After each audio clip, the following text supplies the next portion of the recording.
3 लाख वाला च्यालेन्ज त साथीहरु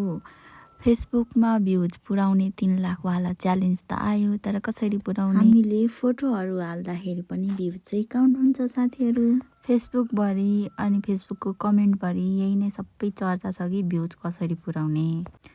सजिलो त पक्कै पनि छैन र पनि तपाईहरुले फोटोहरु पोस्ट गर्नुभयो भने पनि त्यसको भ्युजहरु पनि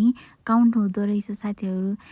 यदि हजुरहरुसँग फोटो र भिडियोहरु छ भने पनि अपलोड गर्दै गर्नुस् अहिले नै किन हार खानु हैन त साथीहरु भिडियो अपलोड गर्न चाहिँ छोड्नु हुँदैन र फोटोहरु पनि पोस्ट गर्दै गर्नुस् हजुरहरुले तपाईको भ्युजहरु काउन्ट हुँदै जान्छ मेरोमा पनि अलिअलि फोटोहरु देखि पनि भ्युजहरु काउन्ट हुँदै जाँदैछ म चाहिँ भिडियो अपलोड गर्न छोड्दिन साथीहरु र हजुरहरु पनि नछोड्नुस् है त अहिले पनि यो भिडियो देखाइरहेको मेरो पुरानै भिडियोहरु हो साथीहरु यसमै मैले भोइस ओभर गरेर पोस्ट गर्दै छु सो बाइ बाइ साथीहरु